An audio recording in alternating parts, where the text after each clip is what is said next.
toda a comunidade científica tinha acesso ao mesmo dataset. Este dataset do Protein Data Bank é público e todas as universidades do mundo têm acesso a isto.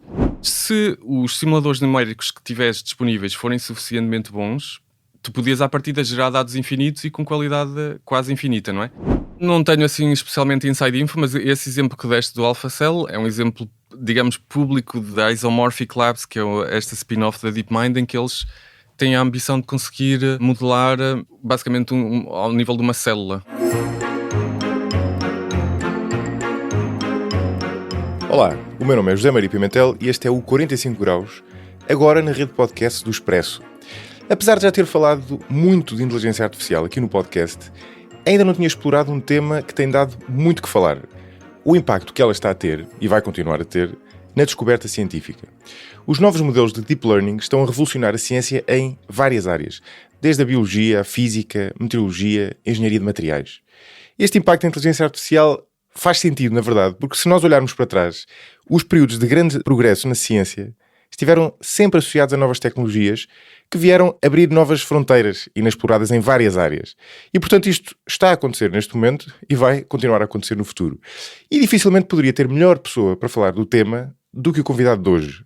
O Hugo Penedones é licenciado em Engenharia Informática e Computação pela Universidade do Porto e é cofundador e atualmente CTO da Inductiva AI, que é uma empresa, como o nome indica, de inteligência artificial aplicada à ciência e à engenharia. Além disso, ele antes trabalhou na Google DeepMind, uma empresa de investigação nesta área, sediada no Reino Unido, onde ele esteve na gênese de uma das maiores inovações nesta área, talvez a maior, o projeto AlphaFold, que é um algoritmo de previsão de estruturas de proteínas, que era até aqui um grande desafio da ciência, que levou em poucos anos à atribuição do Prémio Nobel da Química deste ano a Demis Hassabis e a John Jumper. O Hugo foi membro fundador deste projeto, é aliás um dos autores do primeiro paper publicado sobre o AlphaFold. E como vão ouvir, o projeto tem uma história engraçada por trás. Porque começou quase como uma brincadeira, como parte de um hackathon, que é uma maratona de programação na DeepMind, quando o Hugo e colegas decidiram, por que não, dedicar-se ao problema de tentar adivinhar, através de algoritmos, a estrutura das proteínas. E o resto, como se costuma dizer, é história. Durante a nossa conversa falámos desta e de outras áreas em que a inteligência artificial está a gerar novas descobertas, desde melhorar a previsão do tempo ao desenvolvimento de materiais inovadores, como supercondutores, e até ajudar a desenvolver reatores fiáveis de fusão nuclear, que é a eterna promessa que nos daria uma energia limpa e completamente ilimitada. Para além de tentar perceber em que áreas a inteligência artificial está a ter este impacto, tentei também nesta conversa compreender porquê. Porquê é que estes algoritmos estão a ajudar os cientistas, o que é que eles fazem de diferente do que os cientistas conseguiam fazer até aqui. E isto levou-nos a explorar uma questão inevitável. Até que ponto a inteligência artificial pode vir, no futuro, a substituir os cientistas no seu papel mais fulcral, mais elementar, que é o papel criativo da formulação de novas hipóteses científicas, que no fundo é o que move a descoberta em frente. Se gostam de ciência e de tecnologia, este episódio é para vocês. E agora deixo-vos com o Hugo Penedones. Até à próxima. Se gosta de ouvir podcasts, conheça a oferta que o Expresso tem para si. Da política à economia, ciência e cultura, passando pelo desporto. Entrevistas marcantes, análises e perspectivas que fazem a diferença. Ouça em expresso.pt e nas principais plataformas de podcast. Expresso. Liberdade para pensar. Hugo Penedones, muito bem-vindo ao 45 Graus. Obrigadíssimo, José, é um prazer estar aqui. Nesta nova versão. Tu, já agora isto não tem nada a ver com o tema de hoje, mas Penedones parece um apelido espanhol. É? Não, é português, mas é muito específico. Eu penso que só pessoas da minha família têm esse sobrenome e pode ter tido origem numa pequena aldeia em Trás-os-Montes de algum antecedente meu ter vivido lá, mas é um nome português. Engraçado. Dá jeito ser a tua família a única que tem esse apelido. É muito prático para as pesquisas na Google, não é? Sou fácil de encontrar. É só escrever Penedones ou Penedones.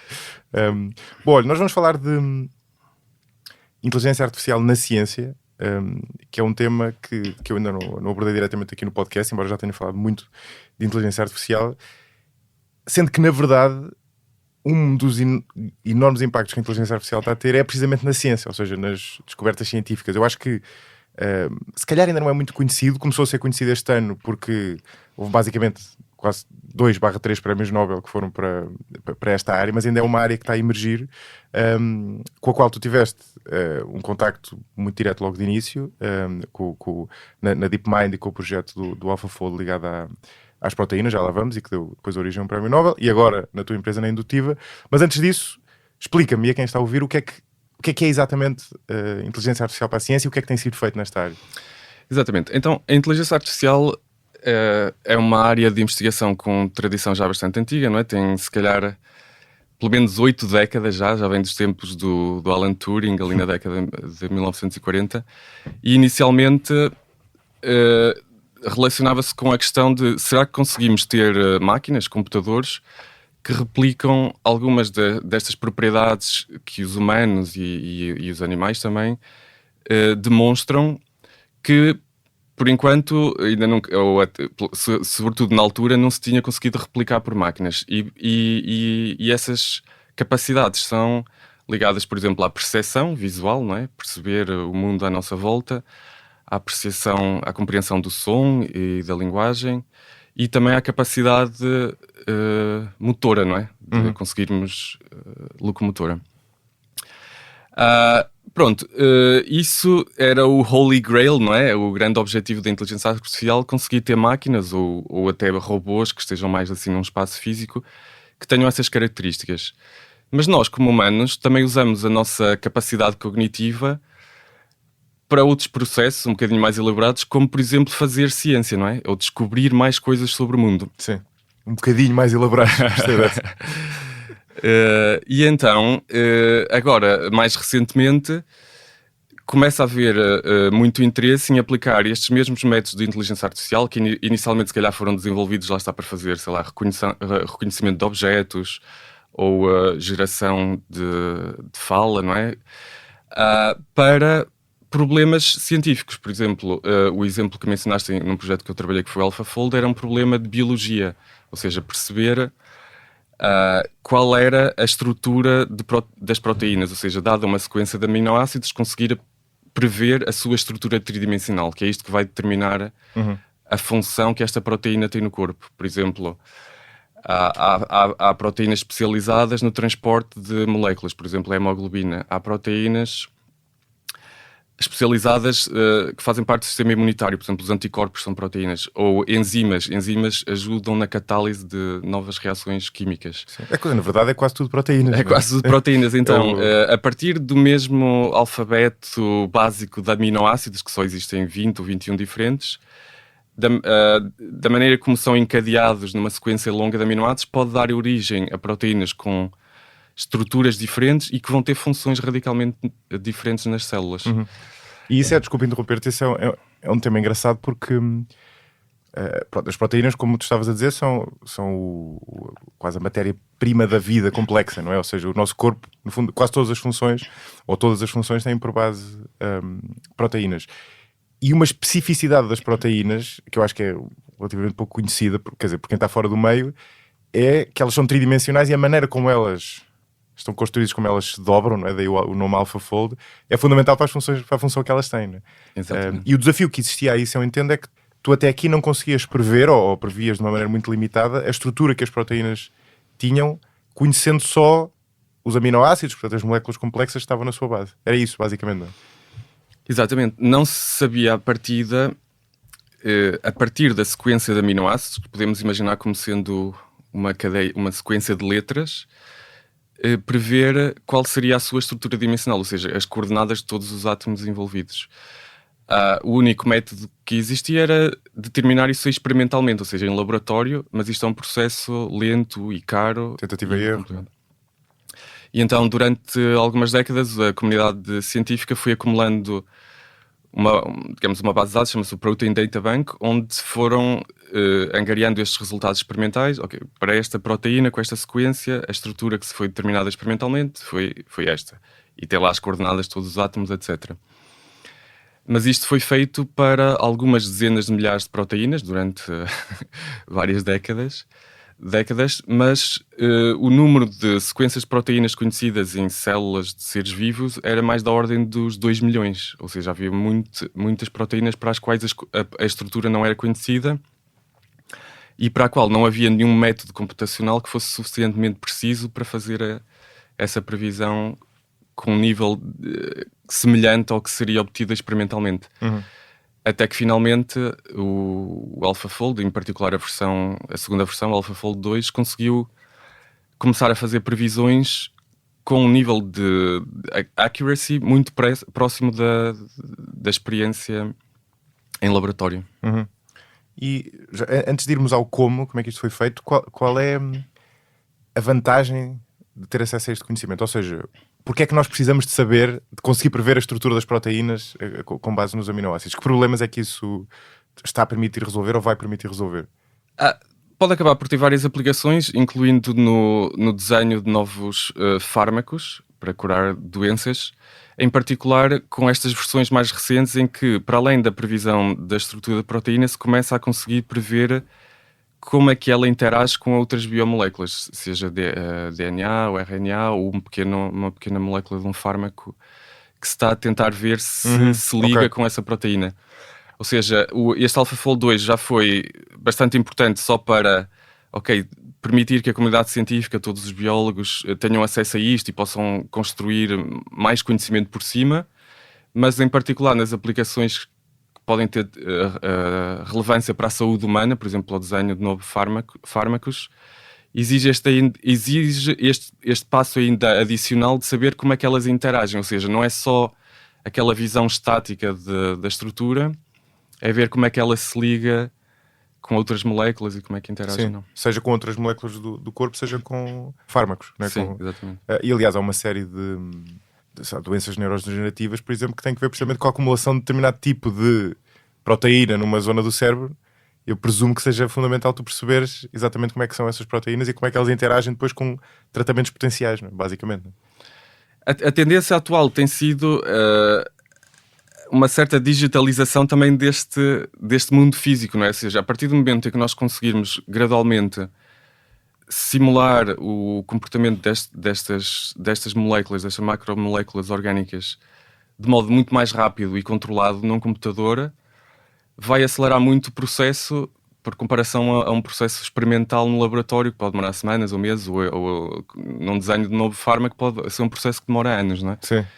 Agora começa a haver muitas empresas o que eles chamam AI Drug Design, em que tentam acelerar este processo por terem métodos computacionais que conseguem ser suficientemente precisos e eficientes e rápidos para evitar parte do esforço que se faria em nível no laboratório. Sim. Entre outras coisas, devem permitir que tu testes, pelo menos numa primeira fase, esses fármacos potenciais através de simulações, por exemplo, não é? Ou seja, sem teres de fazer um ensaio clínico. Exatamente. E um modelo de machine learning pode ainda fazer previsões mais rápidas do que ter que fazer uma simulação, e falaremos mais à frente de simulações, não é? Neste domínio, o tipo de simulações que se fazem, que se chama dinâmica molecular, tem mesmo que representar todos os átomos da molécula e tipicamente pôr muitos átomos de água à volta dessa molécula, por exemplo, uma proteína, e simular em muito detalhe no próximo 10 levantado a menos de 9 segundos qual é o passinho que isto vai dar.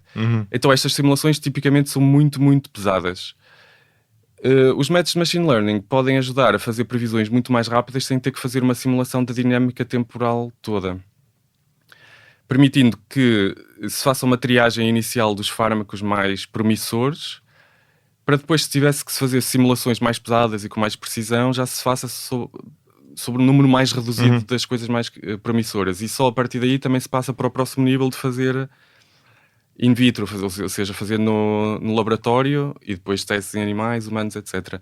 Mas fundamentalmente é alargar a base da pirâmide, em que pode-se explorar um número maior de candidatos potenciais, para, por exemplo, um fármaco, de modo muito rápido, e passar para a fase seguinte, para este funil, só as coisas mais promissoras. Sim, isso é interessante. E já vamos falar mais à frente do impacto do machine learning especificamente aqui.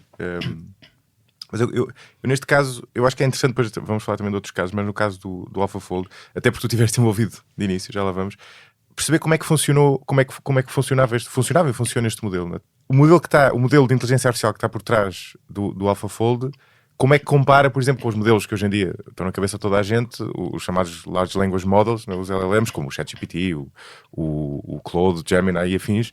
Como é que a arquitetura daquele modelo compara com estes modelos que são basicamente redes neuronais e depois com aquele tipo de algoritmo do Transformer por cima? Né? Como é que eles comparam? Sim. Pronto, o AlphaFold também teve várias versões. Eu se calhar falo até primeiro da versão 1, que foi na qual eu estive envolvido, em que a versão inicial era uma combinação entre previsões de um modelo machine learning e um processo de otimização, ou seja, pesquisa. Ou seja, o que fazia inicialmente era tentar alterar um segmento da proteína, ou seja, focando só, imaginemos, em 10 aminoácidos nesta região, vou alterar um bocadinho a forma, a minha previsão para esta estrutura aqui só localmente. E perguntava-se, dada esta nova configuração, perguntava-se o que se chama uma função de energia, baseada digamos, em leis da física. Será que isto ficou melhor ou pior? E basicamente isso é calculado em função de, sei lá, se houver ali coisas que deviam sentir forças repulsivas por causa do campo eletromagnético ou não, consegue-se saber que aquilo não é uma boa configuração.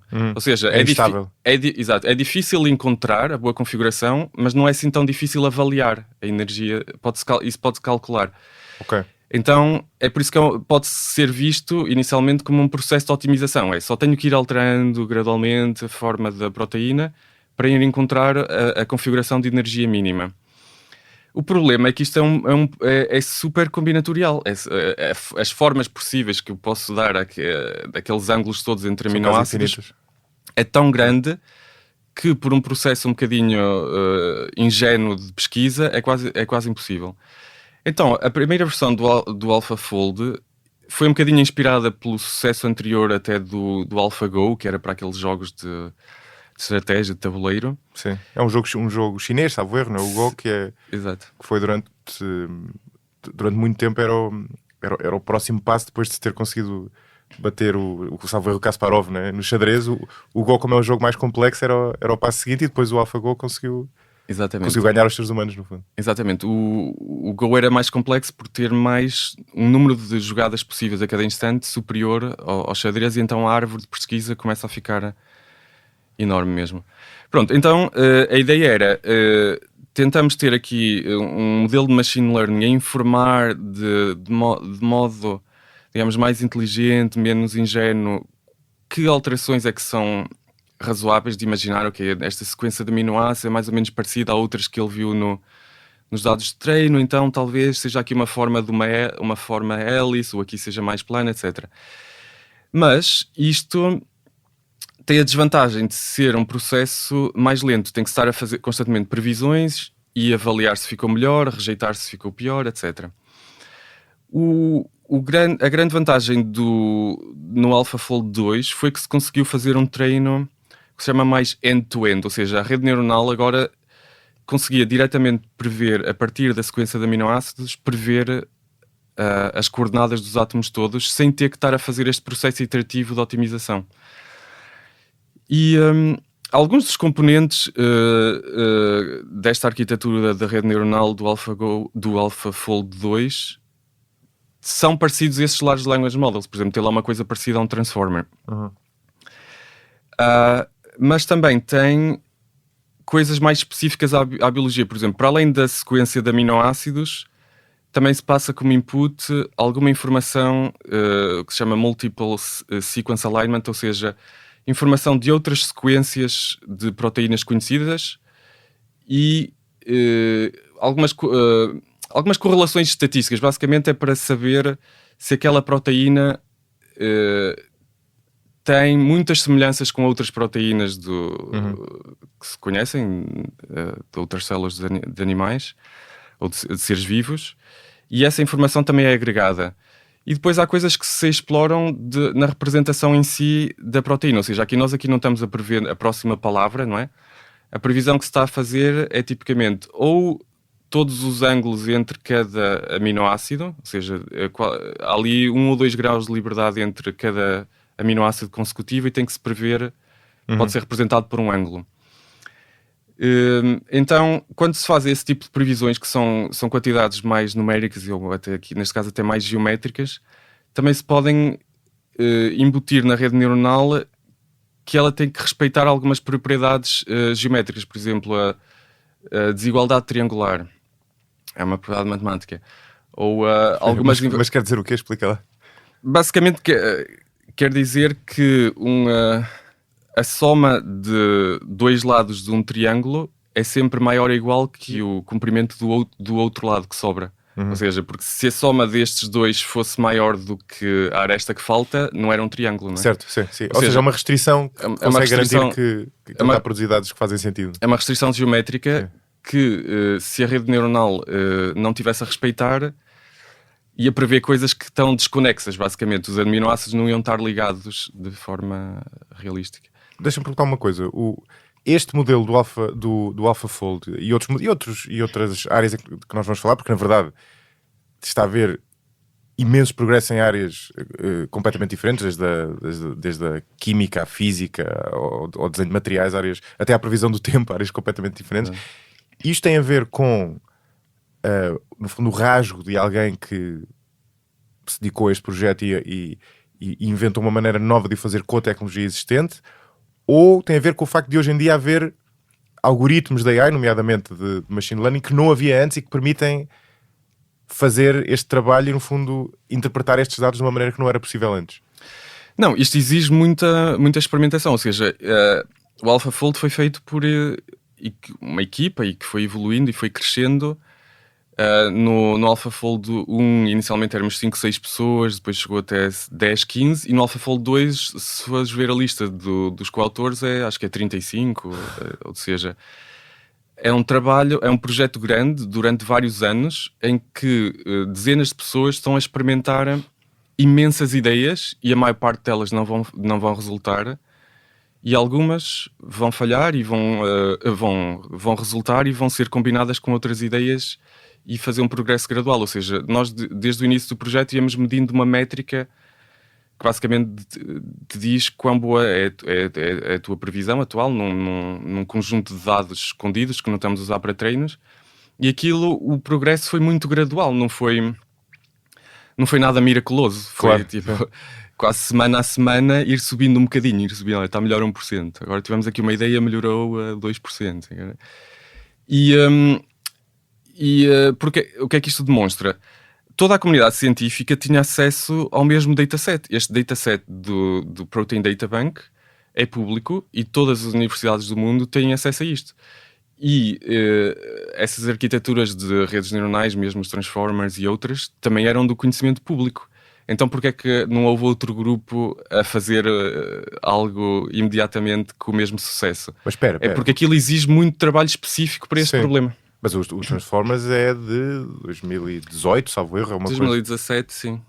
Ou seja, é uma coisa muito recente, em termos científicos, é de ontem. Sim, mas o projeto do AlphaFold começou em 2016.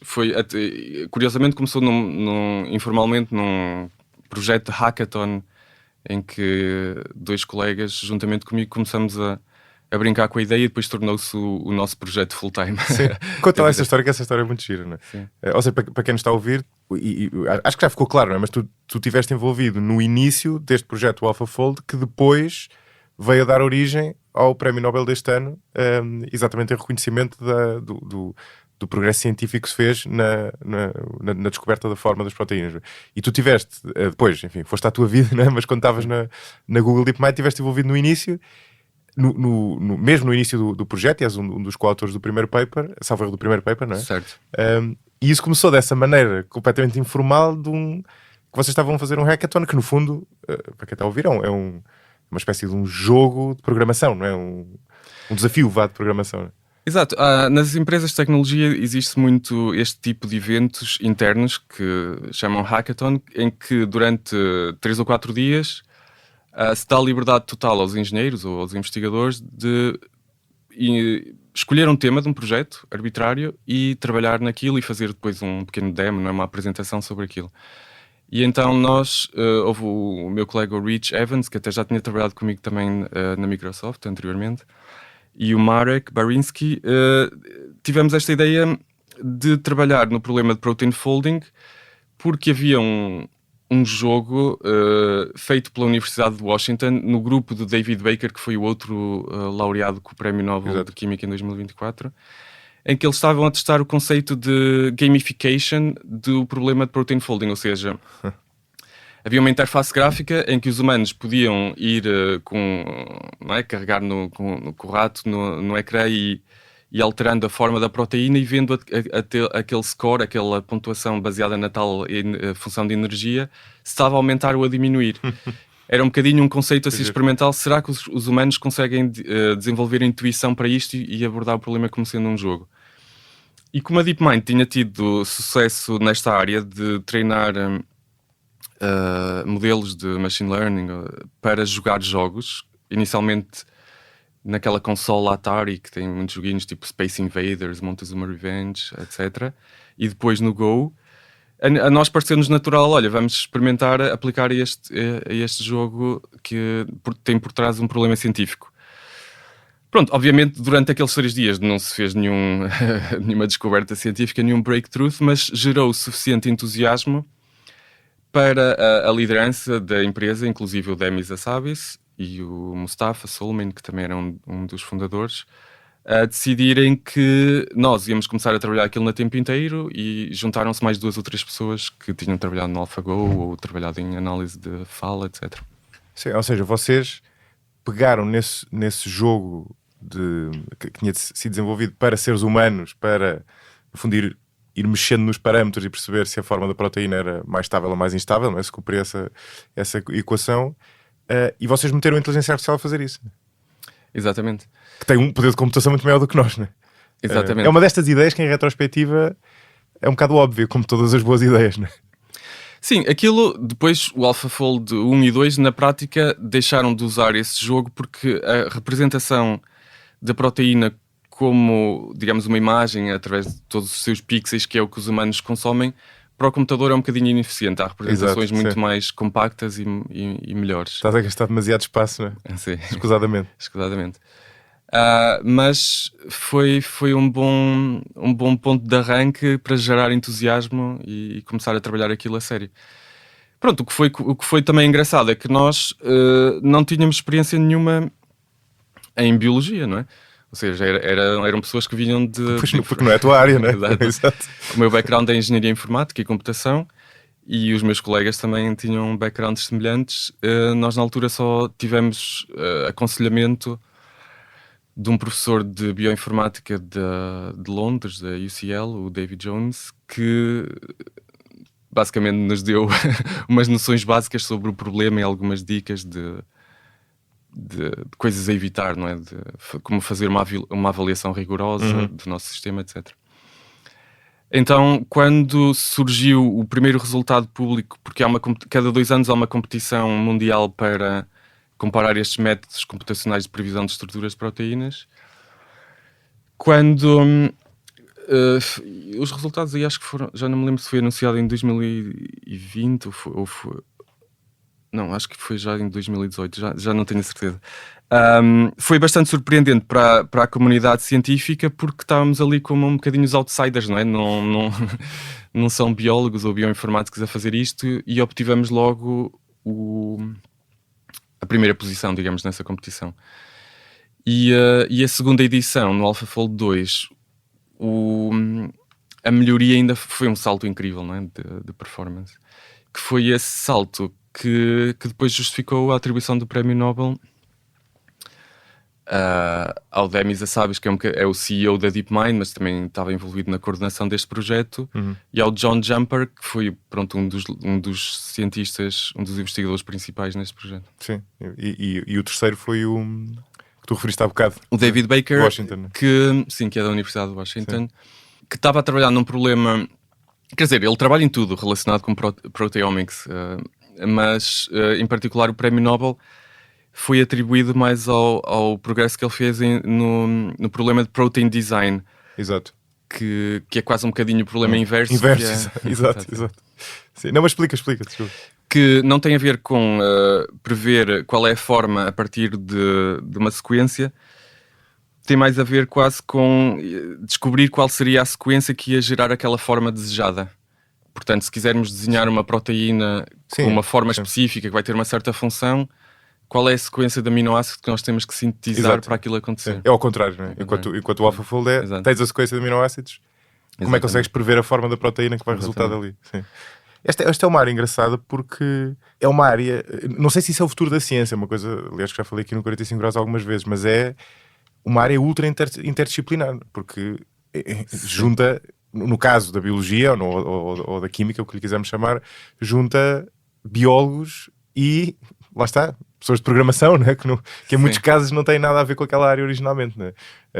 Portanto, é por natureza uma área completamente interdisciplinar. Sim, e por exemplo na DeepMind agora existe um grupo exclusivamente dedicado a isso, a estes problemas de ciência, e eu partilhei contigo alguns links, não é? Para além do AlphaFold, que era aplicado à biologia computacional, existe esforços para coisas mais de química não orgânica, por exemplo, desenho de novos materiais. Existem esforços para o controle de reatores de fusão nuclear, ou seja, perceber, aprender a controlar o campo magnético que mantém o plasma estável. Sim, que é uma coisa ultra delicada. Exato, ou seja, existem tipicamente 2 designs para estes reatores de fusão nuclear. Há uns que se chamam os tokamaks, são aqueles que têm forma de donut, e há os accelerators que têm umas formas, são mais fáceis de controlar, mas têm umas formas muito esquisitas. Então o problema de design é mais difícil, mas o de controle é mais fácil. Pronto, mas o que a DeepMind já trabalhou, e tem um paper sobre isso, é no tokamak, em que aí o problema é como é que se altera muito rapidamente o campo elétrico magnético que está à volta deste donut para a reação que está a ocorrer ali para o plasma se manter no estado desejado. E então aqui é quase de novo um jogo, ou seja, o estado do mundo é o que se pode medir sobre o estado do plasma. A pontuação que eu estou a tentar maximizar neste caso é quanto tempo é que consigo manter isto estável, e as ações, ou seja, os botões em que eu posso carregar no joystick, é como é que eu vou alterar este campo magnético aqui no reator. E é um número imenso de parâmetros e como tu dizias, que atuam, que têm que ser calibrados em menos de milésimos de segundos, não é? Exato. E então o que eles fizeram neste caso foi até, existem simuladores para isto, foi até em conjunto com um grupo na EPFL, ou seja, a Universidade Suíça, em Lausanne, que tinham conhecimento nesta área e tinham um simulador, e a DeepMind fez a parte de aprender o modelo que controla o campo magnético. Sim, mas agora existem as mais diversas aplicações em outras áreas. Por exemplo, weather forecasting, não é? Ou seja, previsão do tempo, não é? O eterno problema, não é? Em que foi também uma aplicação fascinante. Porquê? Porque atualmente, para fazer essa previsão para o futuro, nos próximos, sei lá, até uma escala temporal, por exemplo, de 10 dias, é preciso fazer simulações numéricas muito pesadas, que podem envolver ter mesmo um supercomputador, não é? Muitos computadores de forma coordenada a fazerem esses cálculos. Mas o que a DeepMind fez foi um modelo chamado Graphcasting, que partiu de dados históricos que envolviam uma combinação entre simulação e medições experimentais, não é? Da pressão, da temperatura, etc., em diferentes partes do globo, e aprendeu uma rede neuronal que consegue, a partir do estado atual do mundo, ou seja, do que assumimos que fosse a pressão, temperatura, velocidades do vento, etc., no planeta, prever qual será o estado do mundo daqui a 6 horas. E essa previsão, a partir do momento em que o modelo está treinado e bem treinado, consegue ser feita tipo num minuto ou menos num computador quase normal. E então isso permite fazer previsões muito mais rápidas e até simular um leque de possibilidades. Por exemplo, quando tem um tornado, não é? Um furacão que está ali a desenvolver, sei lá, na zona das Caraíbas ou assim, há sempre a questão onde é que isto vai, para onde é que isto se vai dirigir daqui a uns dias, para poder avisar a população. Mas se envolve, e há sempre alguma incerteza, não é? De quais são as condições iniciais E esses sistemas de fenómenos atmosféricos têm aquela propriedade de serem caóticos, ou seja, pequenas perturbações às condições iniciais podem gerar resultados bastante diferentes. Então, para uma pessoa ter a ideia de onde é que é mais provável aquilo ir parar, convém fazer várias simulações perturbando um bocadinho as condições iniciais. Mas se cada simulação for muito lenta, é difícil fazer muitas. Enquanto que se tivermos um modelo de machine learning que faz essas previsões muito rápido, pode-se testar centenas ou milhares de trajetórias possíveis. Sim. E ter uma estimativa de incerteza melhor. Esse caso eu acho um caso fascinante porque eu acho que mostra bem o potencial deste tipo de modelos e tem paralelos grandes com a maneira como os LLMs, como o ChatGPT funcionam e parecem ter aquela inteligência exuberante em algumas áreas. É que, pelo que eu entendo, a maneira como tu fazias isto do modo clássico era, no fundo, não era com a inteligência artificial, era de uma maneira matemática em que tu estimavas todas as equações estruturais que determinavam o clima, tinhas de ter os parâmetros certos em cada equação estrutural, e não só era um processo altamente lento e exigente em termos computacionais, como ainda por cima depende muito da exatidão, como é caótico, como tu dizias, da exatidão com que está medido cada um daqueles parâmetros. Uma ligeira diferença já vai provocar um impacto completamente diferente. E de repente vêm estes modelos de machine learning e o que fazem é uma coisa completamente diferente. Não vão estimar o modelo bottom-up, não é dessa maneira estrutural, vão sim olhar para os dados ao longo do tempo e estimar e detectar padrões. Exatamente. E no fundo detectam padrões, mas eles não estão verdadeamente a estimar. Não é? Eu tenho estado a pensar como é que explicaria isto com um exemplo suficientemente simples. Vou fazer aqui a experiência contigo para ver se funciona. Que é, nós, por exemplo, quando estamos na escola secundária e aprendemos assim em física de Newton, há uma coisa que se aprende básica, que é quando um projétil, não é? Ou seja, mando, digamos, uma pedra, uma bala, com este ângulo inicial em relação ao chão e com uma dada velocidade. Digamos que é um ângulo de 45 graus. 45 graus, exatamente. Como é um problema tão simples e se abstrairmos todas as complexidades ou de atrito do ar ou de não haver objetos, é uma coisa que se pode resolver analiticamente, ou seja, resolve-se uma equação e pode dizer, ok, isto vai cair àquela distância e vai cair naquele ponto. Então isto é uma solução analítica para um problema. Mas se agora, mesmo tornasse isto ligeiramente mais complexo, ou seja, agora estás a tirar uma pedra, mas estás no meio de uma floresta, já não há nenhuma equação analítica que tu possas resolver para te dizer onde é que a pedra vai cair, porque se mandares um bocadinho para o lado pode bater numa árvore e já não vai, não é? Até lá ao fundo. Ou se mandares com um ângulo um bocadinho diferente, já não vai bater em nada e vai para ali. Ou seja... Terias de ter, sim, milhares de equações, no fundo, não é? Ou seja, já não é uma coisa que possas ter uma equação limpinha, já tem esta complexidade de há objetos, vai haver interação de objetos. Então aí passas para o regime de física computacional. Ou seja, consegues simular e como é que consegues simular? Usas a mesma equação, mas agora não assumes que consegues extrapolar até ao final da trajetória. Só vais extrapolar, olha, vou simular o que é que acontece daqui a 0,1 segundos. E como aí ainda estás a assumir que não há interação com mais nada, consegues saber qual é o próximo passo. E se tiveres uma representação, sei lá, dos objetos que há ali à volta das árvores, etc., a cada passinho deste 0,1 segundo podes ir perguntar, olha, será que estou a colidir com uma árvore? E se sim, aplicas ali outra regra, pronto, isto agora já não vai em frente, vai sofrer esta força de reação e vai cair.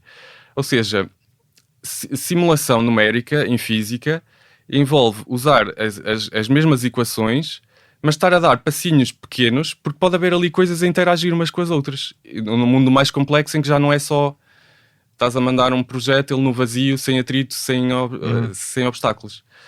Agora, a analogia de machine learning seria...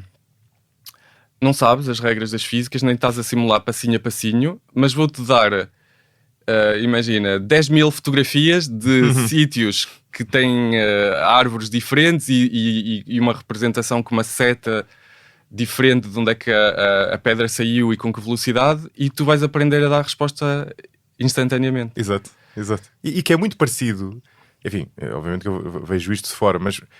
Tem de facto um paralelo grande com a maneira como os LLMs funcionam, não é? Como os modelos de linguagem, que durante muito tempo tu andaste a tentar ensinar naquela inteligência artificial mais clássica, não é? Tentar programar colocando no modelo aspectos gramaticais, lexicais, etc., para ele conseguir, no fundo, ter uma inteligência análoga à nossa e raciocinar da mesma forma, e de repente acabaste por resolver o problema de uma maneira que não tem nada a ver, que foi com estas redes neuronais, em que no fundo o modelo está a detectar padrões, e está a detectar a palavra seguinte, e não está focado em tentar compreender bottom-up de onde é que aquilo vem, está simplesmente a detectar padrões, não é? De uma maneira que é, por um lado, muito mais eficiente em termos de recursos, porque se tu programasses bottom-up, qualquer calculatória daquelas exigiria muito mais tempo, e também é mais eficaz, não é? Acaba por ter E estes modelos de previsão de tempo parecem, pelo menos, pela maneira como são descritos, ser mais eficazes. Não é só serem mais rápidos e exigirem menos recursos, parecem ser de facto mais eficazes do que os modelos clássicos.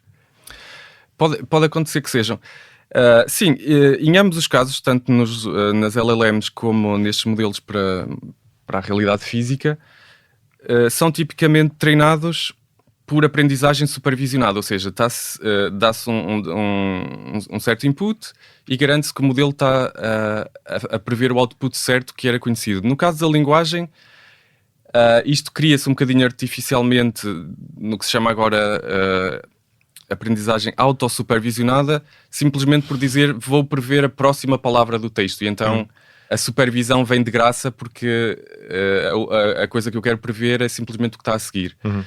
No caso dos dados, por exemplo, do weather forecasting, prevê-se os pontos em todos, numa grelha à volta do globo, valores de pressão, temperatura, velocidade do vento, etc.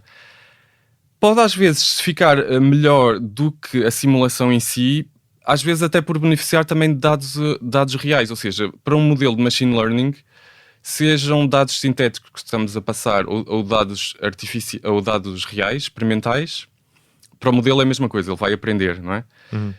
Então, se houver alguma limitação no modelo de simulação numérica, em que não capta realmente a realidade, ou seja, é sempre uma aproximação, e conseguirmos complementar isso com dados reais, experimentais, o modelo de machine learning realmente pode até ser melhor do que a simulação, porque beneficiou mais dos dados experimentais em que a simulação ainda não modelava muito bem. Por exemplo, imaginemos que o simulador que se usa para isso não modela todos os fenómenos de turbulência no ar a um nível de detalhe suficiente, porque senão seria computacionalmente impossível.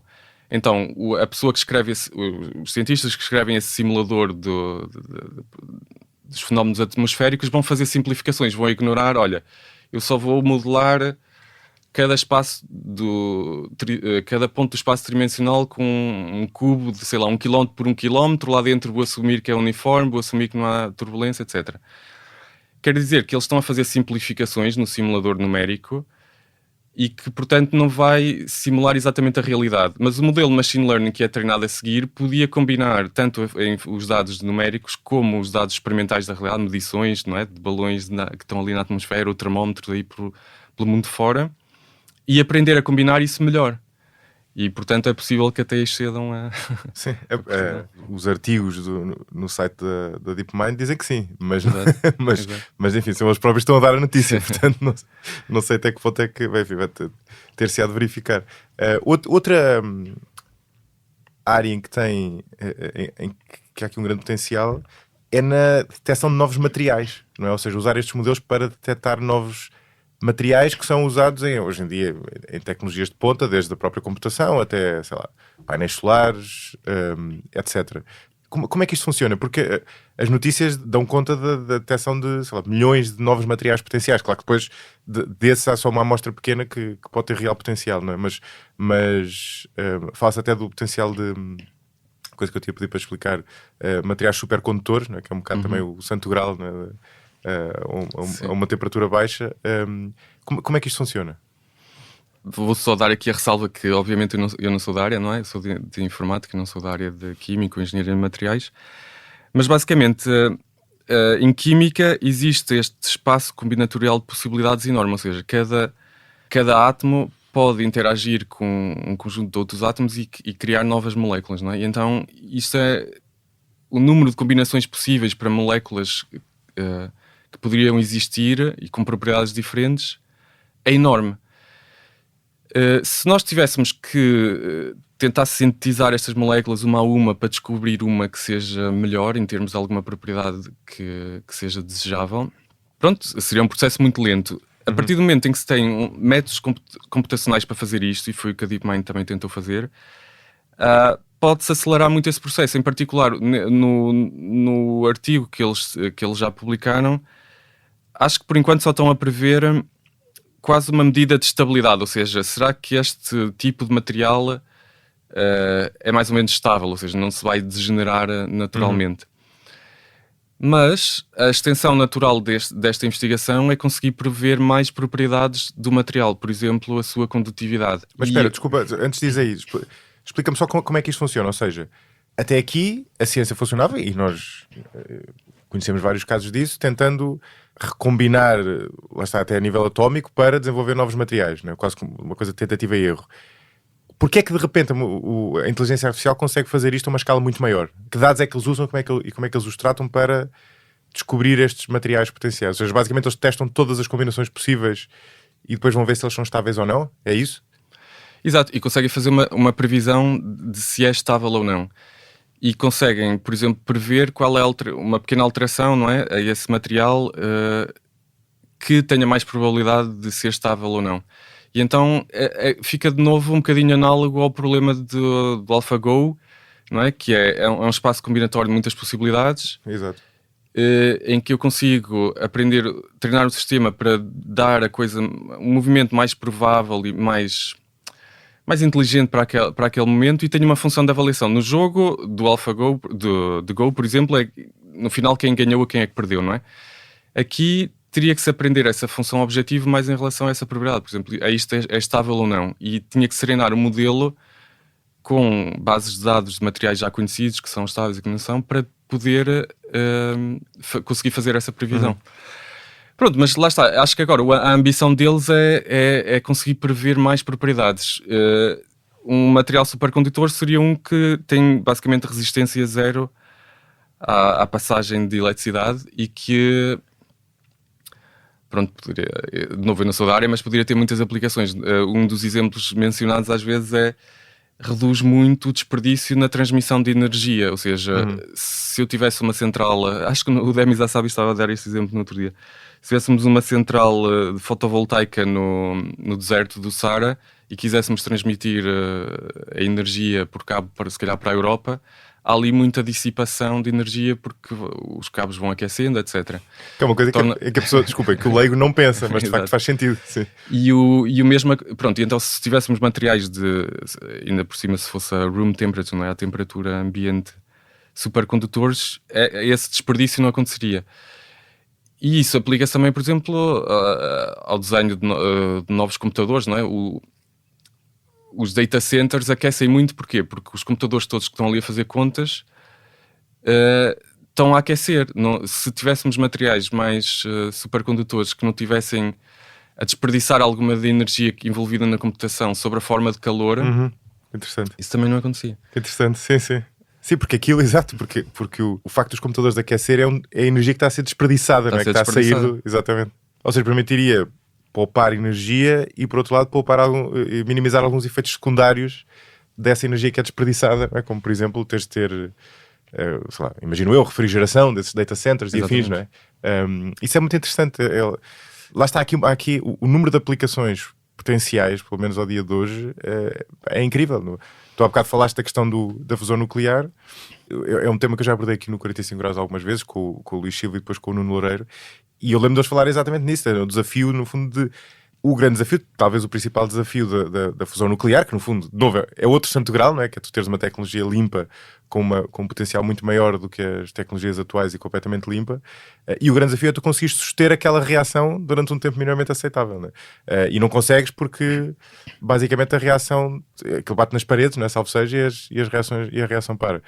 E aqui, de repente, tu consegues já usar machine learning para resolver aquele problema ultra complexo, em que, no fundo, tem um número gigantesco de dados e um número brutal de parâmetros a que tu tens de dar estrutura, não é? E há aqui um potencial de facto gigante, não é?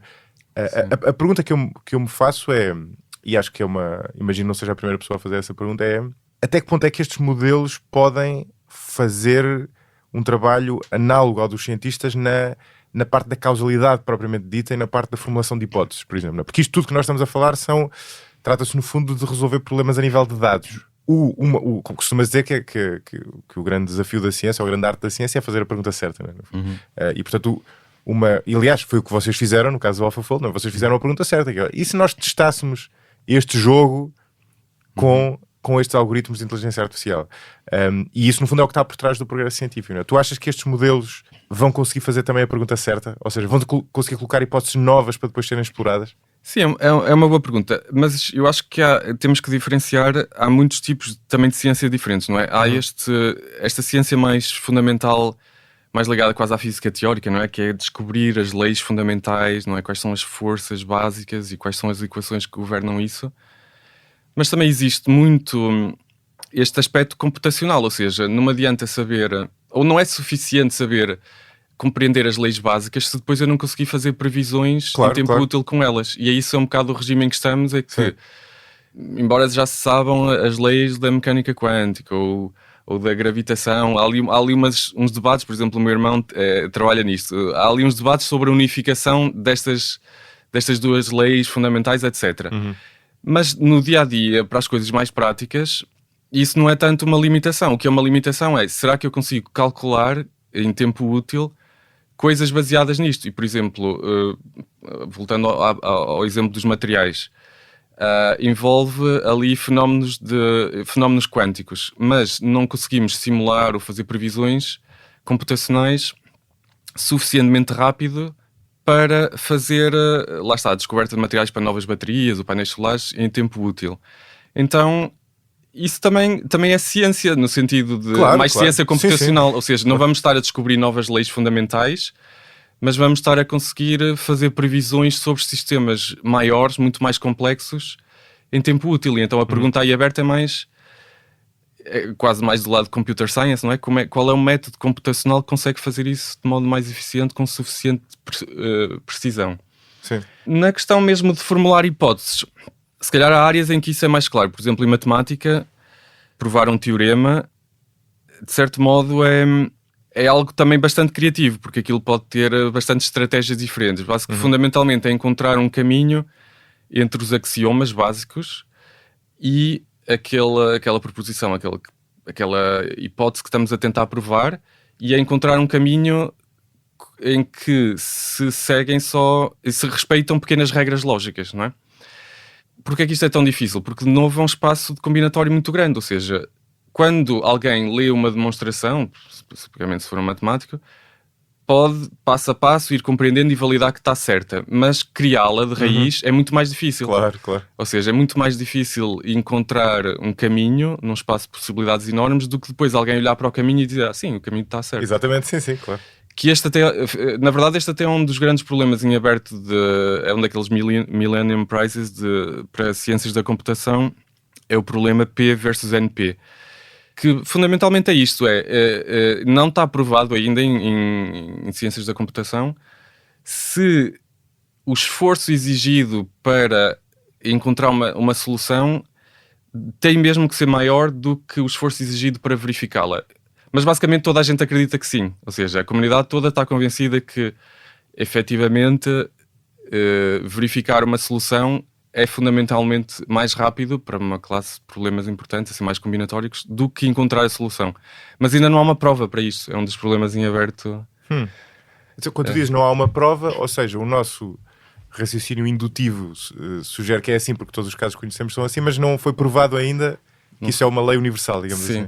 Não foi provado ainda matematicamente, mas pronto, em geral toda a comunidade de cientistas da computação acredita que sim, e intuitivamente faz sentido, mesmo fora da ciência. Ou seja, quase toda a gente consegue apreciar, por exemplo, uma obra de arte, não é? Conseguimos ver que algo é belo, mas tipicamente nós não conseguimos, se não formos um artista ou um pintor bom, gerar isso, não é? Ou seja, é muito mais fácil apreciar. Sim.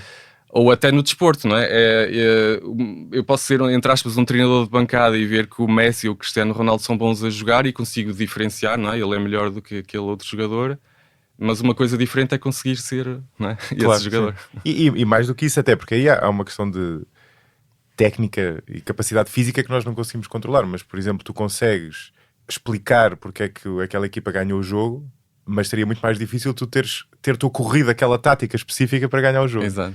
Sendo que em muitos casos somos vítimas do chamado viés da retrospectiva e, portanto, estamos a explicar, encontrar uma explicação a posteriori, não é? Mas a verdade é que isso é mais fácil de fazer portanto, da frente para trás, enquanto de trás para a frente há quase uma infinidade de táticas no futebol. Quer dizer, se tu pensares que podes mudar a equipa, podes mudar a posição de cada jogador no campo, a ação que cada um deles tem, quer dizer, aquilo é um espaço quase infinito. Não é? Ou seja, parece-me que eu tenho um paralelo interessante com o que estás a falar. Mas o meu ponto há bocadinho na pergunta sobre a formação de hipóteses e o trabalho do cientista não era no sentido de dizer que isto não é ciência, pelo contrário, quer dizer, claramente isto é ciência. Eu estava a pensar qual é o papel que sobra para os cientistas com esta mudança de paradigma, não é? Porque estes progressos que estão a ser feitos, que são incríveis, têm qualquer coisa em comum, não é? No fundo, não é por acaso que são engenheiros a trabalhar nesta área, não é? Porque isto são quase problemas de engenharia, não é? Embora não pareçam, são de áreas muito, muito diferentes, são problemas de engenharia, não é? E portanto, dir-se-ia que os cientistas continuam a ter um papel fundamental, lá está, na formulação de hipóteses e no fundo na relação de conhecimento de áreas diferentes para produzir novas hipóteses. Ou não, mas também é possível que não. É possível que estes modelos comecem a substituir os cientistas também nessa parte de formular novas hipóteses, de formular novas explicações em determinadas áreas, não é? Para lá disto que é altamente exuberante, embora não seja ainda isso de no fundo resolver estes problemas numéricos gigantescos, não é? Sim, é uma possibilidade. Eu acho que nós, nos próximos anos, ainda estamos neste regime de...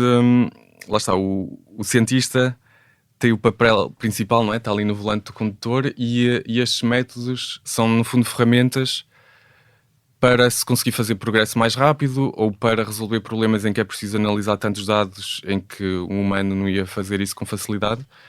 Mas sim, através destes modelos de linguagem natural, já se começa um bocadinho a ver essa possibilidade de eles ajudarem mesmo no processo criativo, não é? Às vezes, olha, eu quero fazer isto, por exemplo, eu estou a programar, às vezes tenho que escolher um bom nome para um método ou para uma variável que seja compacto, mas que seja preciso. Eu pergunto, olha, quero fazer isto, diz-me uma lista de bons nomes. Isto já está a ajudar um bocadinho neste processo criativo. E é possível e imaginável que isto comece a acontecer mais, não é? Ajuda-me a formular aqui uma hipótese que depois eu vou tentar validar experimentalmente.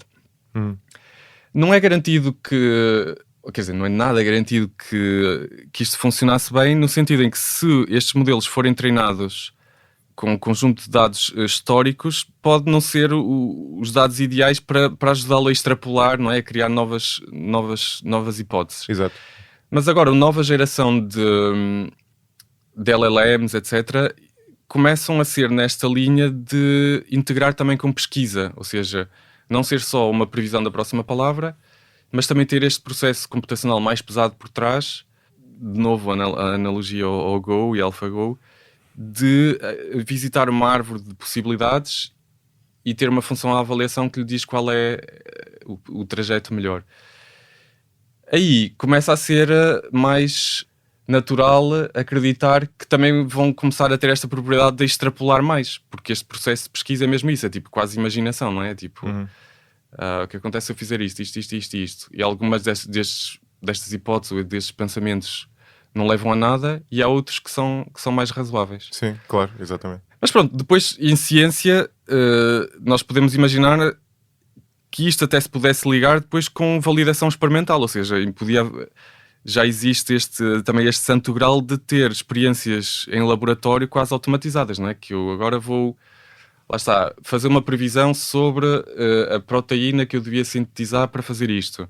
E depois temos efetivamente o robô que consegue fazer isso e fazer uma medição em laboratório para confirmar ou invalidar aquilo e dar o feedback para o sistema que está a fazer a previsão da próxima coisa que fazer, ou para gerar materiais, não é? Se conseguisse automatizar esse processo, podia-se ter o modelo de machine learning a fazer a previsão sobre o que é que faria sentido fazer a seguir, experimentar em laboratório e fechar o loop com a informação. Sim, exatamente. Sim. No fundo é esta integração que tu estás a falar. E há outra coisa que também se fala nesta área, sempre que se fala de inteligência artificial na ciência, que é aquela questão destes modelos serem caixas negras, não é? Ou seja, tu estes modelos, e de novo o paralelo com os LLMs é óbvio, não é? Eles detectam padrões e conseguem produzir-te um output, mas tu não sabes exatamente o que é que se passa lá dentro. O que significa que, em muitos casos, as pessoas podem usá-los de uma maneira irrefletida, não é? Tu podes ter...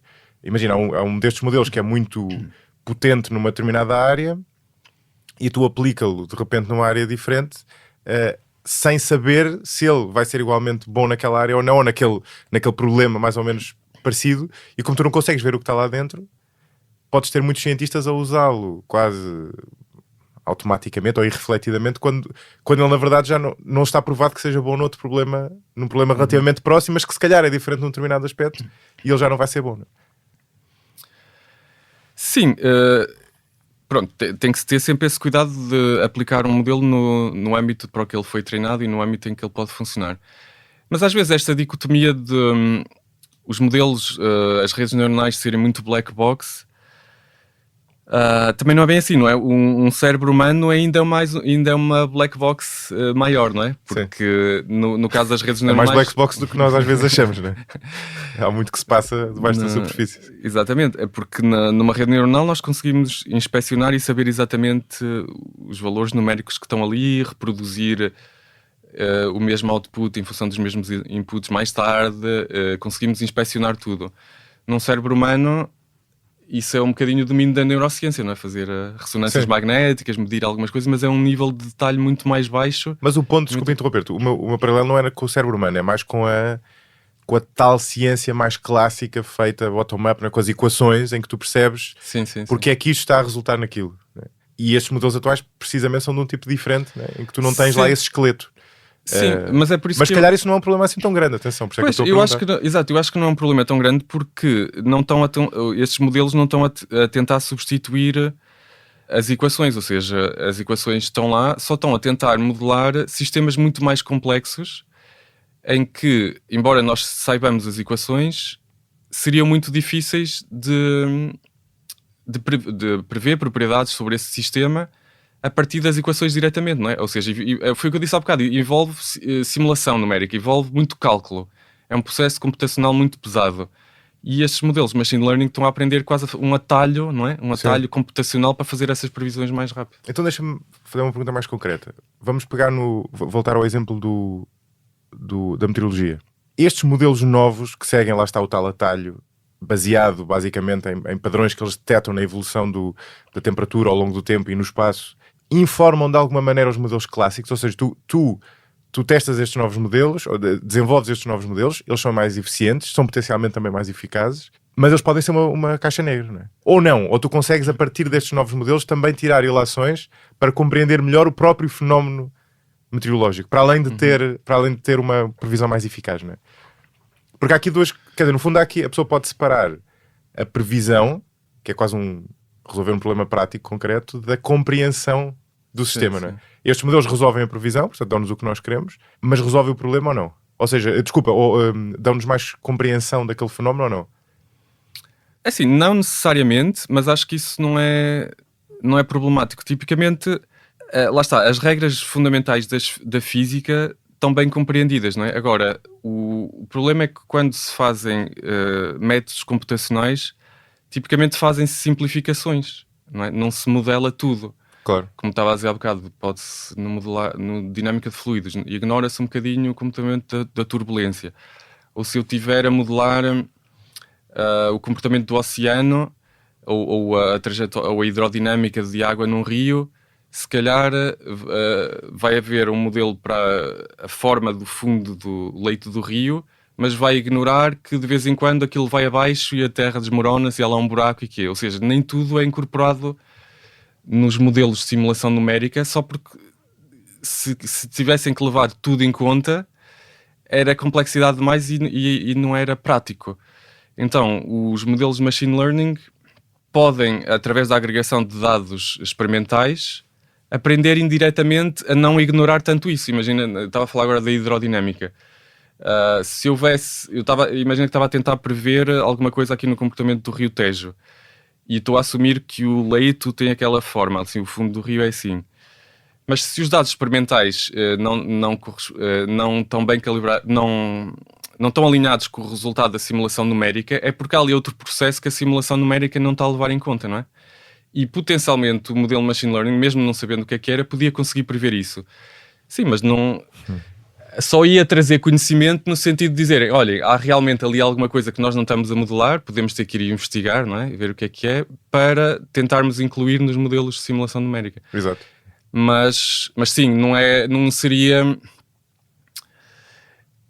autoexplicativo, ou seja, o modelo em princípio não ia dizer por linguagem natural, olha, foi isto, isto, isto e isto.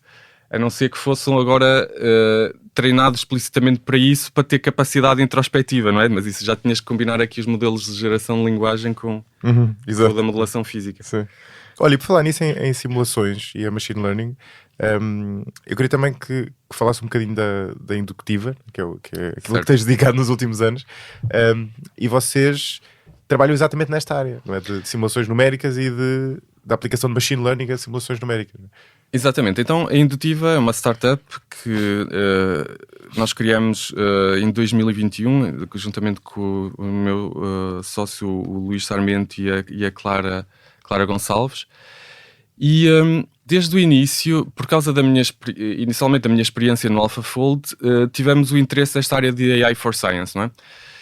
Mas, ao contrário do que aconteceu no AlphaFold, em que havia uma base de dados muito boa, com dados experimentais sobre as estruturas de proteínas, há muitas outras áreas de ciência e engenharia em que não existe necessariamente um dataset muito bom. Por exemplo, nós estávamos a tentar fazer coisas relacionadas com hidrodinâmica. Por exemplo, simular as ondas no mar numa zona costeira, para, por exemplo, ver qual é o efeito se eu fizer aqui esta estrutura de proteção costeira, tipo um paredão, qual vai ser o efeito, por exemplo. E não havia dados para isso, é? Não vai haver dados com um nível de detalhe do género. Aqui estão 1000 zonas costeiras diferentes no mundo, com profundidades ali do mar diferentes, com alturas de ondas diferentes, com vento de direções diferentes, e aqui está exatamente o comportamento de segundo a segundo de todas as ondas que observamos, etc. Isto não vai existir. Então, nós deparamos-nos com a necessidade de ter que gerar sinteticamente esses datasets, justamente usando simuladores numéricos que, embora não venham da comunidade de Machine Learning, foram feitos pela comunidade de física computacional, etc., ao longo de décadas, e são muito bons no que fazem para cada domínio específico. Então, nós começamos a pensar, ok, então vamos usar estes simuladores numéricos para gerar dados e depois podemos treinar os modelos de Machine Learning por cima. E no processo de fazermos isto, apercebermos que, na verdade, o bottleneck estava mesmo nesta parte de conseguir usar os simuladores numéricos em grande escala e de modo fácil. Porque, tipicamente, eles foram desenvolvidos, alguns, sei lá, 20, 30 anos atrás, foram escritos em linguagens de programação tipo Fortran, não foram escritos para ser executados na cloud e ter centenas de computadores em paralelo a gerar dados. Então... Ou seja, o bottleneck, o gargalo, não é? Estava antes do machine learning. Exato. Então nós fizemos uma espécie de quase de pivot na empresa para dizermos, olha, embora o nosso background seja de machine learning, vamos agora focar em fazer um upgrade à área de simulação numérica.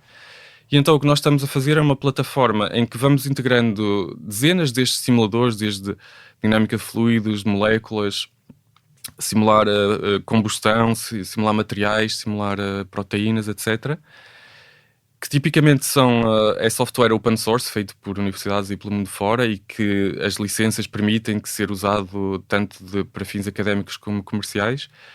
E nós integramos isto de forma unificada, em que passa a ser muito fácil uma pessoa dizer, ok, eu quero lançar 100 computadores na cloud, com estas especificações, tem GPUs ou só CPUs, etc., e vou querer correr este simulador lá, por exemplo, de dinâmica molecular, com estes inputs. E nós orquestramos isto tudo, ou seja, fazemos acontecer.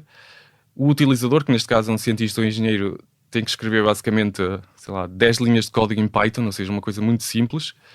E o que está depois a acontecer na prática, em termos computacionais, é bastante elaborado, não é? Estão há máquinas virtuais na Google Cloud a serem lançadas, o simulador a aparecer lá já instalado, os inputs necessários a aparecerem lá, tudo a correr, tudo a ser monitorizado, detectar falhas, etc. Ao ponto que o esforço de agora nós podermos dizer vou gerar um dataset para treinar um modelo de machine learning é reduzidíssimo. Nós já fizemos isso, por exemplo, para um exemplo de um túnel de vento em que geramos imensas formas de carros diferentes e corremos uma simulação de um túnel de vento simulado, não é? Com uma dada velocidade de vento, em que no final dá para medir propriedades como a pressão em todos os pontos da superfície do objeto, ou o drag coefficient, não sei como é que se diz em português, mas pronto, é uma medida de arrasto, não sei. Mas é o quê? O que é que eu... Pronto, é uma indicação de quão é aerodinâmico ou não do carro, é? Sim. E, a resistência, no fundo, do ar. Sim, e com, lá está, um programinha escrito em Python, que é neste momento a linguagem de programação mais usada no mundo, conseguir gerar este volume de dados enorme. O que estava a ser o fator limitante para nós. Ou seja, como é que nós vamos conseguir fazer isto em escala e agora cada simulador é diferente, como é que eu corro isto na cloud, etc. Portanto, a nossa visão tem duas fases, não é? Esta primeira fase isto é imediatamente útil para os engenheiros de hoje em dia que estão a correr simulações numéricas e por enquanto eles nem sequer estão interessados muito em modelos de machine learning, porque se eles forem fazer um novo parque eólico, vão querer se fazer simulações numéricas. Se quiserem desenhar a nova forma de um carro, vão se fazer simulações numéricas.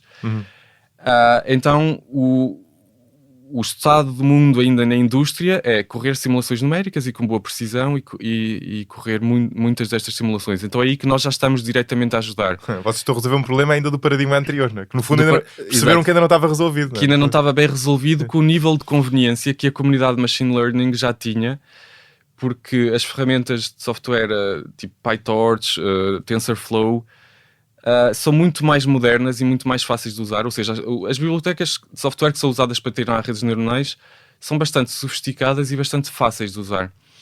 Enquanto que este mundo mais da simulação numérica, mais clássica, tinha ficado assim um bocadinho para trás. Então nós agora estamos a dar aqui um boost, um upgrade, para antecipar este futuro em que os dois mundos se vão fundir gradualmente.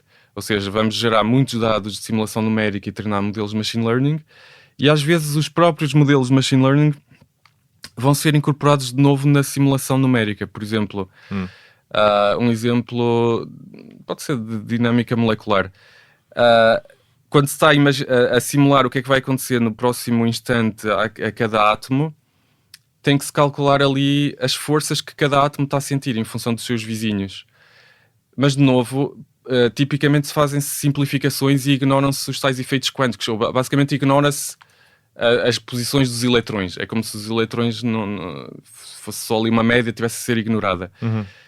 Mas se nós corrêssemos simulações muito mais pesadas que não ignoram isso e depois treinássemos um modelo de machine learning que agora já aprendeu a levar em conta os efeitos quânticos, este componente pode ser utilizado na simulação de dinâmica molecular para prever cada passo. Ou seja, é análogo ao exemplo da meteorologia que falávamos há bocadinho, não é? Sim. De certa forma podes conseguir podes conseguir calibrar o início. Exato, ou seja, mas aqui começa a haver soluções híbridas, ou seja, simuladores numéricos em que alguns componentes muito específicos, em que antes eram escritos manualmente, começam a ser substituídos por uma pequena rede neuronal que faz aquela previsão, mas depois ainda assim tem muito o resto do código que é numérico e que é explicitamente programado. Ou seja, começa a haver sistemas híbridos, mesmo já a este nível de detalhe. Mas no vosso caso, para voltar ao exemplo que estavas a dar, imagina uma simulação feita na indústria automóvel para produzir um novo carro, não é? Por exemplo, onde é que entraria o machine learning? Vocês agora estão a ajudar com as simulações. E o que é que o machine learning faria? Ou fará? Não é? Pronto, seria muito análogo àquele exemplo que eu dei do desenho de novos fármacos, em que se alargaria a base da pirâmide, ou deste funil de coisas que tem que se experimentar, em que se tivéssemos a decidir qual era a forma do carro, a controlar uns parâmetros, por exemplo, em relação à forma dos espelhos ou qualquer coisa, em que queríamos testar muitas possibilidades, podíamos começar por perguntar ao modelo de Machine Learning, se já estivesse bem treinado no passado, para fazer uma previsão muito rápida. E depois, só as formas mais promissoras, nós iríamos fazer simulações mais pesadas por cima. Ok. O que permite, em vez de analisarmos, imagina, 50 ou 100 possibilidades com simulações, começaríamos por analisar 100.000 com previsões muito mais baratas de Machine Learning, e depois só dessas escolhia as tais 50 mais promissoras para fazer simulações numéricas mais pesadas por cima.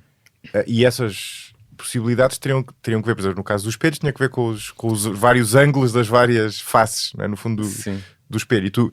E a maneira como o modelo era treinado é que tu tinhas de um lado esses ângulos, do outro lado o impacto na aerodinâmica, vamos supor, não é? E portanto o modelo era treinado a detectar esse padrão, lá está, e portanto tu podias lhe perguntar, olha, e se eu fizesse este ângulo desta forma? Exato, isso nós até já fizemos esse exemplo em que o input é mesmo uma malha tridimensional que descreve a forma toda do carro.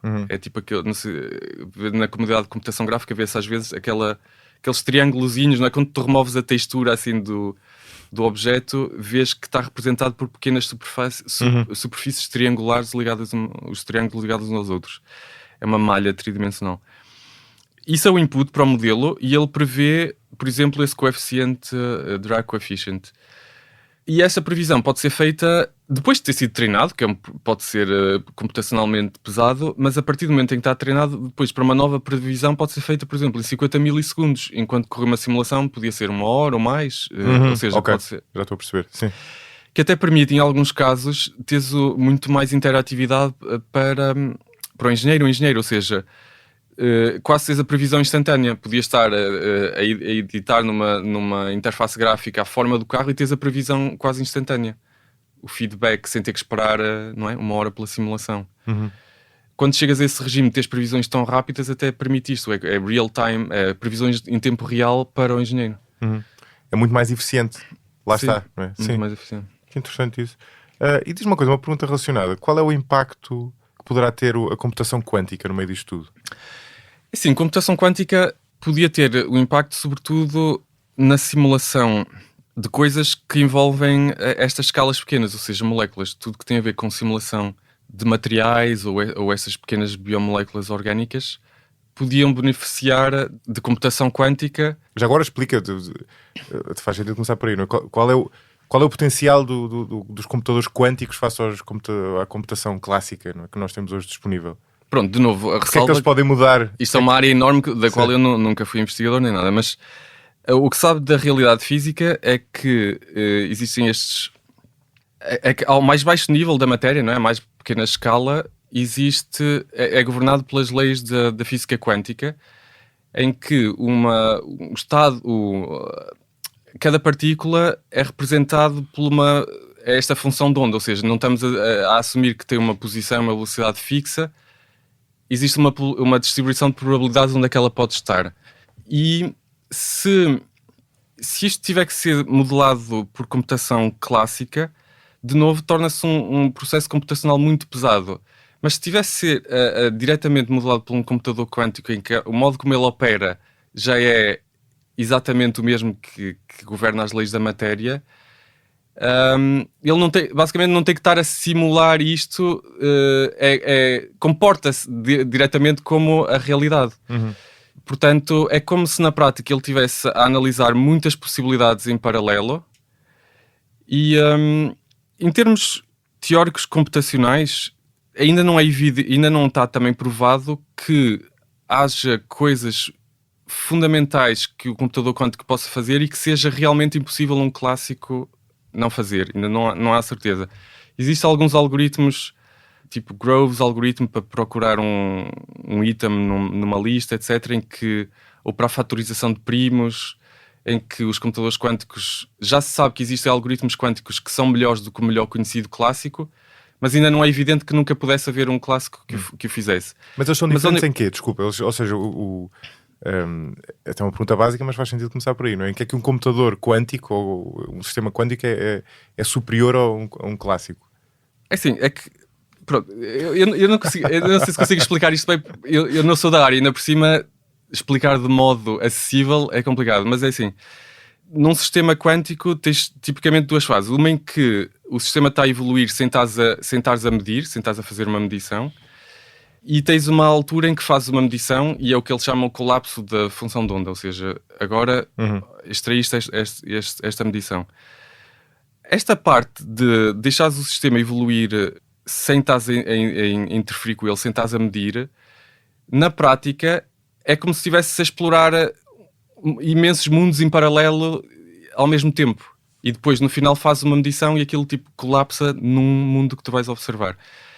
Isto aqui se estás a modelar o fenómeno ao mais nível básico da matéria com átomos e moléculas, é o que realmente acontece na realidade, e o computador quântico faz esse processo naturalmente, ao nível da hardware, ou seja, não é uma coisa que tu tenhas que não tens de programar, não tens que programar ou simular, é simplesmente estar a seguir o mesmo processo. Sim. Ok. Acho que foi uma boa explicação. Mas, sim. É assim, eu lamento, eu também não sou investigador nesta área, portanto já era difícil saber em detalhe, quanto mais explicar com um nível para uma audiência genérica. Sim. Eu nunca, já vi explicar várias vezes e acho que talvez tenha sido a vez que eu vi mais bem explicado, porque eu acho que não é muito fácil de explicar. Diz-me outra coisa. Passando nós para um paradigma em que tu tens modelos que conseguem tratar um número gigantesco de dados, isso por outro lado tem este potencial brutal que nós temos estado a falar, mas por outro lado também está muito dependente da qualidade desses dados. E por exemplo, mesmo nas simulações, em que tu de certa forma produzes dados de maneira sintética, tens de ter dados de partida, né? Tens de ter dados, medições, não é? Indicadores válidos de partida. Quão grande é este desafio nesta área hoje em dia, da qualidade dos dados? Estás a dizer em particular nas áreas de ciência e engenharia? Sim, nesta área de inteligência artificial aplicada à ciência, não é? Porque no fundo o raciocínio que eu estou aqui a fazer, mas pode estar errado, é que é essencial que tu tenhas dados de qualidade, ou seja, com pouco ruído, para alimentar estes algoritmos, senão é aquela história do garbage in, garbage out, não é? Sim. Sim, depende muito de área para área, não é? Mas aqui acaba sempre por quase ser um trade-off entre a quantidade de computação que tens disponível e quantos dados consegues gerar. Porque em termos de obter dados de forma experimental, estás limitado pela quanto é que os humanos conseguem ir para o laboratório e medir coisas, não é? Mas se os simuladores numéricos que tiveres disponíveis forem suficientemente bons, tu podias à partida gerar dados infinitos e com qualidade quase infinita, não é? O problema é que para simular coisas com suficientemente precisão pode ser computacionalmente muito pesado. Então, por exemplo, para esta área, sei lá, imagina dos materiais. Se calhar conseguem-se fazer simulações ou das pequenas moléculas para moléculas com até um certo número de átomos. A partir de dada altura, aquilo, se calhar, simular o comportamento de uma molécula com um bocadinho maior, já terias que, mesmo num supercomputador, esperar, imagina, 2 anos. Já deixa de ser fazível, deixa de ser prático, poderes gerar um dataset dessa maneira, porque tinhas que ter todos os computadores no mundo, não sei quantos anos, a gerar aquilo. Um bocadinho o que se espera que machine learning consiga fazer é que, sendo treinado com configurações do sistema relativamente pequenas, em que ainda é possível gerar dados com qualidade, o modelo machine learning consiga extrapolar para sistemas ligeiramente maiores e mantendo a precisão. Porque se isso acontecer, depois consegues ter um feedback loop positivo, ou seja, usei inicialmente um modelo de simulação numérica e levei um bocado ao limite da computação que podia fazer, e agora treinei um modelo de machine learning que é mais rápido e que tem capacidade de generalização suficiente para prever coisas de sistemas ligeiramente maiores do que o que eu consegui simular. E se conseguis fazer isso, depois conseguias usar esse sistema para gerar mais dados e ir expandindo a fronteira do tamanho do sistema que consegues fazer. Por exemplo, no paper da DeepMind conseguiram ter evidência inicial sobre isto, disto acontecer. Também já em matemática aconteceu um bocadinho isso. Por exemplo, há sistemas de prova automática de teoremas com métodos mais ou menos clássicos, não é? Foram programados por matemáticos ou informáticos e que estão a testar muitas possibilidades e podem conseguir provar o teorema. Houve um exemplo de investigadores que treinaram um modelo de machine learning para replicar este sistema, não é? E depois conseguiram aplicá-lo a provas um bocadinho mais exigentes que o sistema original não tinha conseguido. Ou seja, essa ideia de gerar dados a partir de um sistema que chegou a uma certa escala e agora este novo sistema, como é mais rápido, consegue ir a uma escala um bocadinho superior. Se conseguisses fazer isso com suficiente precisão, que a coisa não se está a degradar, conseguias fazer o desafio é esse. bootstrap. Sim. Esse é o grande desafio. Mas diz uma coisa, houve só uma coisa que tu disseste que eu fiquei com uma dúvida. Tu dizias, se tiveres um mau simulador, tu consegues gerar dados apenas limitado por essa capacidade de computação. Mas tu tens de ter dados reais em algum momento nesse sistema, não é? Ou seja, porque o próprio simulador tem que ser alimentado por dados precisos, não é? Aliás, se eles tiverem... O simulador tipicamente é escrito a partir das leis físicas já conhecidas, ou seja, os dados foram recolhidos pelo Galileu, pelo Kepler ou pelo Newton, que fizeram observações e conseguiram destilar aquilo já para uma lei física. A partir daí, a pessoa que escreve o simulador numérico já assume que sabe, as leis de Newton. Ok, mas aí estás a falar isso é um mapa de possibilidades dos dados, não é? Mas depois tu precisas de perceber que dados é que correspondem ao mundo real. Sim, mas o que eu estou a dizer é que o simulador... Se calhar estou a compreender isto mal, atenção, não é? O simulador numérico, tipicamente, tem conhecimento explícito das leis físicas que está a modelar, por exemplo, se for para a dinâmica de fluidos. Estão lá, em algum sítio, escritas quais são as equações de Navier-Stokes, que é as equações que governam este comportamento de fluidos. Mas espera, desculpa interromper. Imagina na biologia, por exemplo, que é uma área... Porque a física, de facto, é uma área muito mais precisa nesse aspecto. Mas na biologia, que é bastante mais complexa e há muito mais interação... isso já não será assim tão fácil, não é? Já não podes pôr no... Mas a biologia é física. A biologia é só física com sistemas mais complexos. Claro. Portanto, no caso por exemplo, das proteínas, etc., numa caixa de água que simulasse, por exemplo, o ambiente celular, aquilo é só átomos, ou seja, é só física. A dificuldade é que, tendo tantos átomos... Não podes simular aquilo tudo, não é? Pode ser difícil simular, sem estar a ignorar alguns dos efeitos que são conhecidos. E por isso é que se fazem algumas simplificações, não é?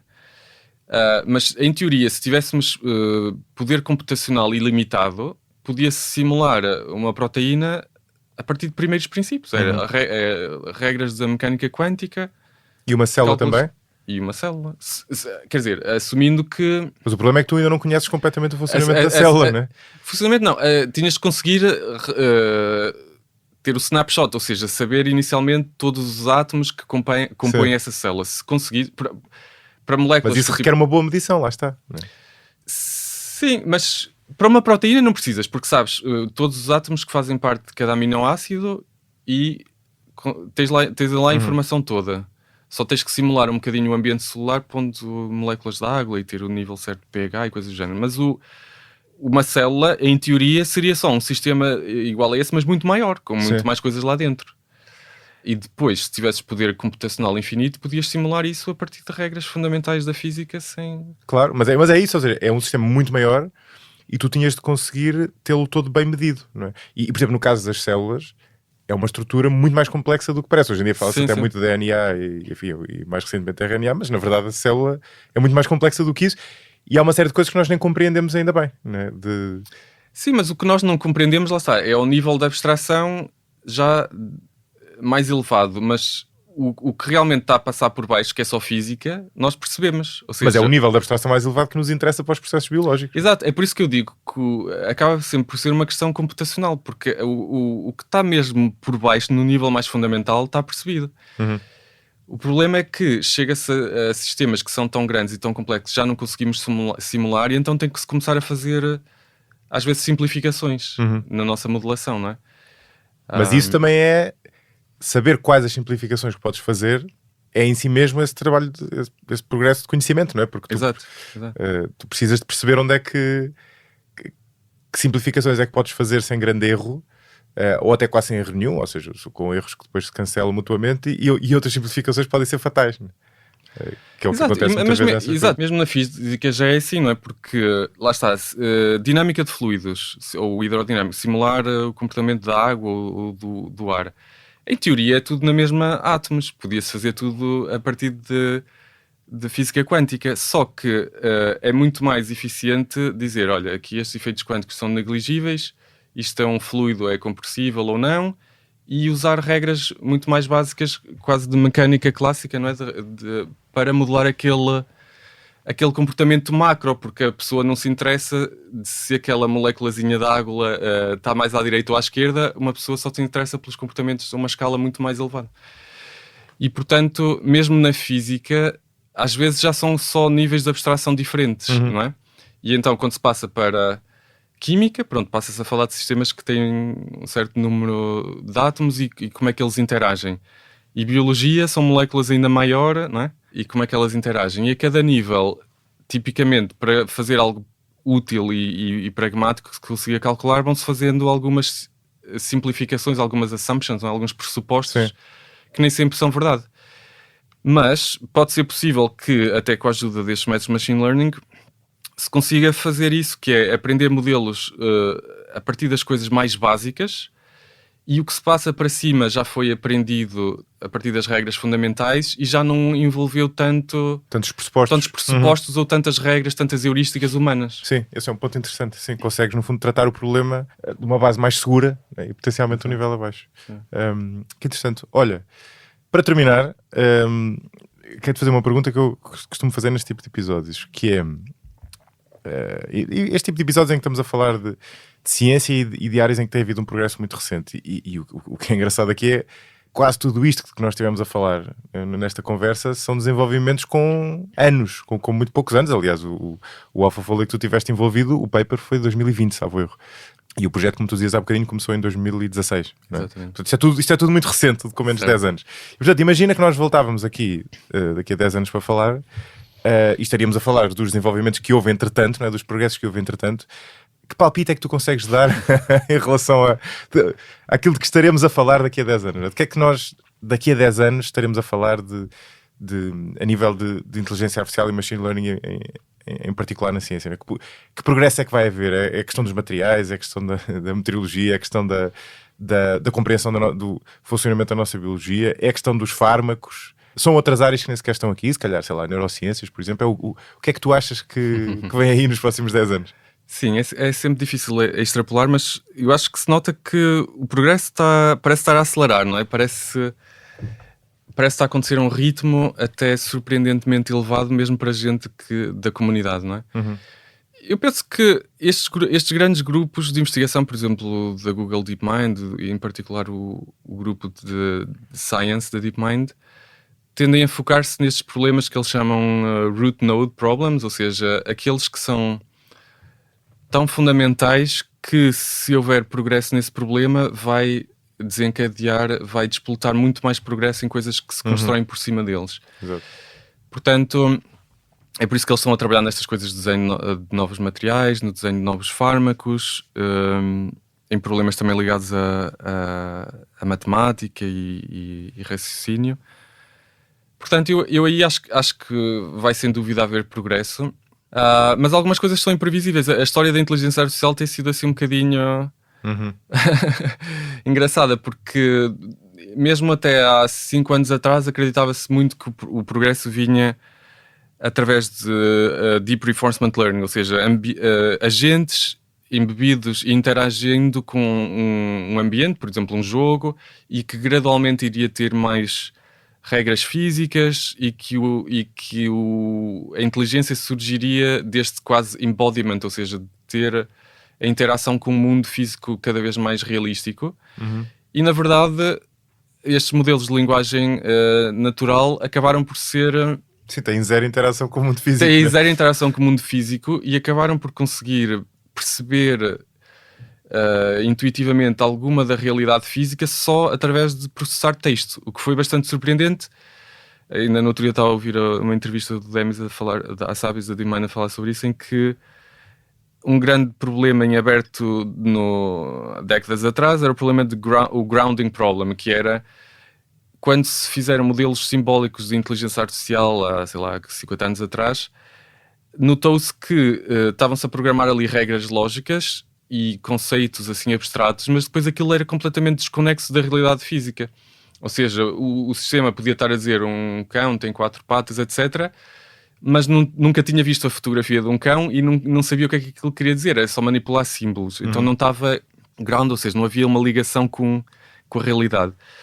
E o que foi surpreendente, efetivamente, com os modelos de linguagem natural é que, mesmo sem ligação à realidade física, só a treinar em texto, eles conseguiram, nas suas representações internas da rede neuronal, aprender o suficiente para dizer coisas que fazem sentido, em que dá a impressão que alguma coisa eles perceberam da realidade física, não dizem só coisas desconexas.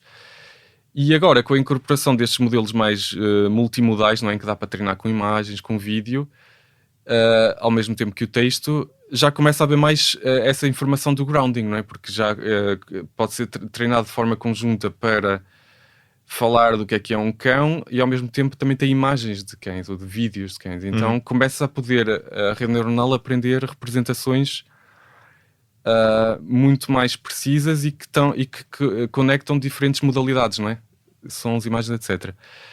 Mas isto tudo para dizer que foi muito surpreendente para a comunidade científica que coisas que pensávamos que ia ser mais difícil, toda a gente achou que ia ser mais fácil automatizar o trabalho, sei lá, numa fábrica, que era um trabalho assim mecânico, pouco qualificado, entre aspas, do que automatizar o trabalho de um programador ou de um artista, que era uma coisa considerada criativa e da esfera intelectual.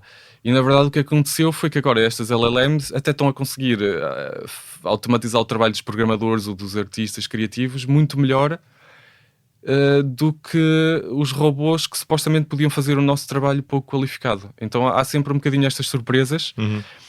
E aqui no domínio da ciência também pode haver surpresas, porque é difícil ter uma intuição. Eu não consigo dizer, será mais fácil encontrar um material supercondutor ou desenvolver um sistema que faz provas de teoremas matemáticos melhor do que o melhor matemático do mundo. Então, mas deixa-me perguntar de outra forma. Então, tu não te queres atravessar por áreas específicas dentro destas grandes áreas que nós falamos. Mas será que pode haver outras áreas que ainda não foram parar às notícias? Ou seja, outros algoritmos de, sei lá, de outro tipo de problemas biológicos ou até, enfim, eventualmente ciências sociais, não é? De outras áreas em que alguém esteja a trabalhar e possam vir parar às notícias. Num dia destes temos o Alpha qualquer coisa, não é? o Alpha Brain ou uma coisa qualquer diferente do que ou Alpha Cell, sei lá, qualquer coisa que tu sabes que se está a trabalhar mas ainda não foi parar às notícias.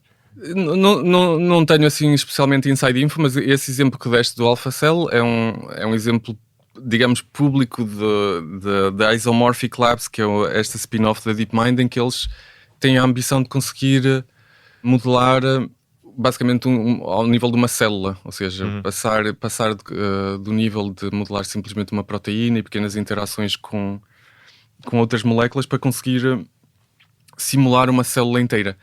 Isso aí seria, de novo, um desses santo graus em que se passava para uma digitalização total deste processo de investigação da biologia, não é? Em que se podiam testar hipóteses totalmente de modo... Exato, diretamente no simulador. Diretamente de forma computacional.